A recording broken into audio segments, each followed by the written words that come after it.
ओम शांति। व्यक्ति एक व्यक्तित्व अनेक। इस पुस्तक में आज हम पढ़ेंगे मेरे अलौकिक जीवन के प्रेरणा स्रोत।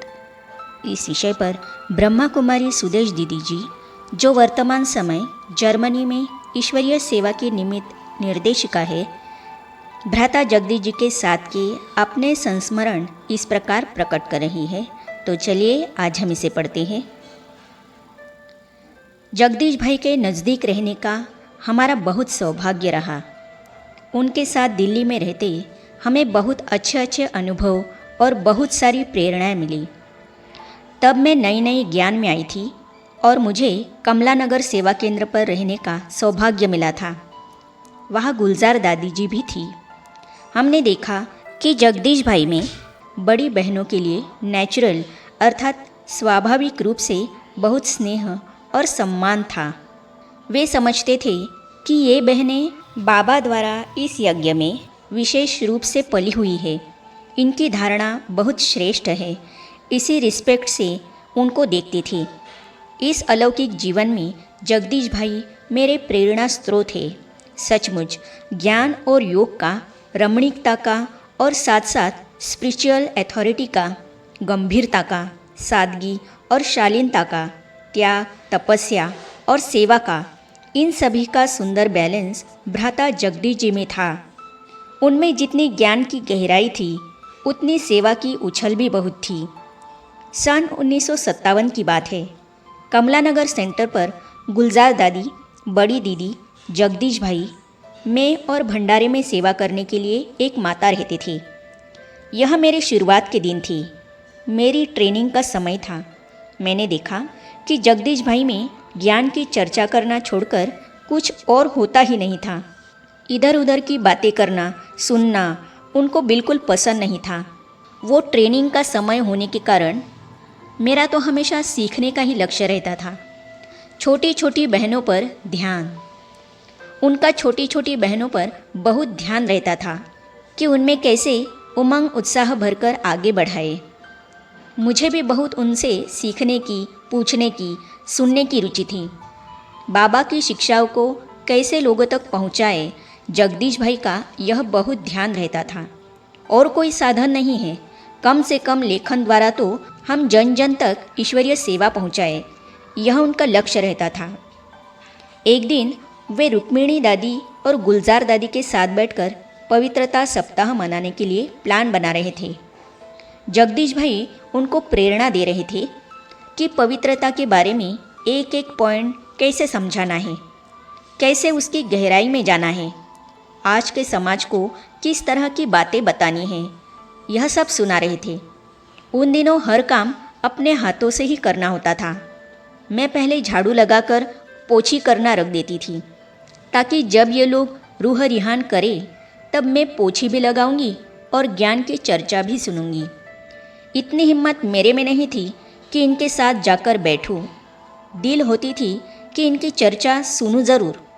इसीलिए मैं धीरे धीरे टाइम लगाते हुए पोछा लगाती थी। अंदर के कमरे में जो रूह रिहान चलती थी उसको मैं अच्छी तरह सुनती थी। ज्ञान की बहुत गहरी बातें भी सुनाते थे। एक दिन जगदीश भाई ने मुझसे पूछा, तुमने सब बातें सुनी है ना? सब कार्यक्रमों में आई थी ना? कौन सी बातें अच्छी लगी? मैं बताती गई कि ये बातें अच्छी लगी। इनमें पोछी लगाते समय जो सुनी थी वो भी थी, और जो भाषणों में दादियों से सुनी थी वो भी थी। फिर उन्होंने कहा कि यह सब समाचार रविवार की क्लास में सुनाना। मैं हमेशा उनसे कहती थी, भाई साहब आपका तो ऐसा है, जस केले के पात, पात में पात, तस ज्ञानी की बात में बात, बात में बात। जैसे केले के पत्ते आप निकालो, एक निकालेंगे तो दूसरा आएगा, दूसरा निकालेंगे तो तीसरा आएगा।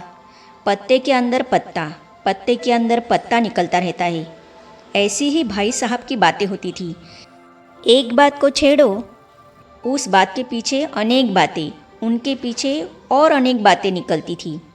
इससे हमें प्रेरणा मिलती थी कि जब तक ज्ञान का अंतिम पत्ता नहीं निकलता है तब तक छोड़ना नहीं है। कहने का भाव यह है कि मुझे भी ज्ञान की गहराई में जाने की प्रेरणा भाई साहब से ही मिली। रविवार की क्लास में भाई साहब बोल देते थे कि आज सुदेश बहन अभी जो प्रोग्राम हुआ है उसमें क्या क्या हुआ सुनाएंगी। जैसे किसी को उठाकर पानी में डाल देते हैं तो बेचारे को तैरना न आते हुए भी निकलने के लिए हाथ पांव चलाकर बाहर निकलना पड़ेगा ना, वैसे भाई साहब ने कह दिया माना मुझे सुनाना ही पड़ता था। ऐसे सुनाते सुनाते मुझ में भी ज्ञान सुनाने की बहुत हिम्मत आ गई। मैं रात को क्लास हॉल में सोती थी क्योंकि जिज्ञासुओं को कोर्स देने की सेवा भी मुझे मिलती थी। कोर्स के बाद भाई साहब मुझे बुलाते थे और पूछते थे कि जिज्ञासु ने क्या क्या पूछा और आपने क्या उत्तर दिया। वो सब सुनते थे और फिर मुझे बताते थे कि किस प्रश्न का क्या उत्तर देना है। बड़े प्यार से समझाते थे। मैं रात को क्लास हॉल में ही सोती थी क्योंकि मुझे पता था कि भाई साहब सवेरे योग करने वहीं आएंगे। भाई साहब का जीवन बहुत अनुशासित था। वे हमेशा चाहते थे कि क्लासरूम पूरा स्वच्छ रहना चाहिए, योग का वातावरण होना चाहिए, अगरबत्ती आदि जलाकर रखी होनी चाहिए, जितनी ज़रूरी है पूरी लाइट होनी चाहिए। ये सब उनके आने से पहले मैं तैयार करके रख देती थी। इस प्रकार शुरू की ट्रेनिंग बहुत अच्छी रही। सदैव उन्होंने बहनों को आगे रखा। उन दिनों त्रिमूर्ति नामक हमारी पत्रिका निकली थी। उसके सारे के सारे लेख जगदीश भाई ही लिखते थे, लेकिन उस पत्रिका को खोलो तो उसमें कभी मनोहर दादी का, कभी प्रकाशमणि दादी का, कभी गुलजार दादी का, कभी मनमोहिनी दीदी का, कभी मेरा भी नाम होता था। लेख उनके लिखे हुए होते थे लेकिन नाम बहनों के होते थे। बहनों को ही प्रत्यक्ष करते थे। शुरू की बहुत सारी पुस्तकें जो थी उनमें लेखक का नाम नहीं होता था। लिखा जाता था ईश्वरीय ज्ञान, प्रजापिता ब्रह्मा कुमारी ईश्वरीय विश्वविद्यालय।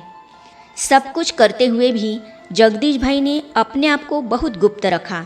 सेवा क्षेत्र में आगे बढ़ने में, मान सम्मान पाने में सदैव उन्होंने बहनों को आगे रखा।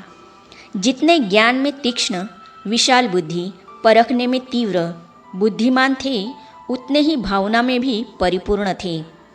बड़ी दादी से या दादी जानकी से जब भी मिलते थे तो कहते थे मेरे सिर पर हाथ रखो, वरदान दो मुझे। हमेशा उनके पाँव के पास जाकर नीचे बैठ जाती थी। लंदन में भी गुरुवार के दिन दादी जानकी सबको अमृत पिलाती थी।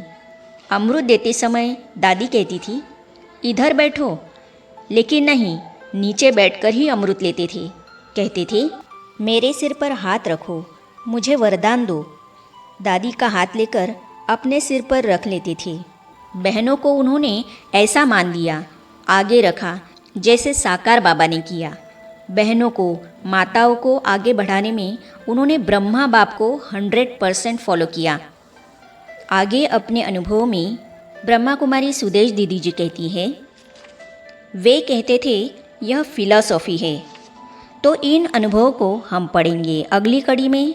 तो ये जानने और पढ़ने के लिए इस चैनल को सब्सक्राइब करने के साथ ही साइड में जो बेल आइकॉन है उसे भी क्लिक कीजिए ताकि आने वाली सभी वीडियो और अब तक की सारी वीडियो आप तक पहुंचती रहेगी। ओम शांति।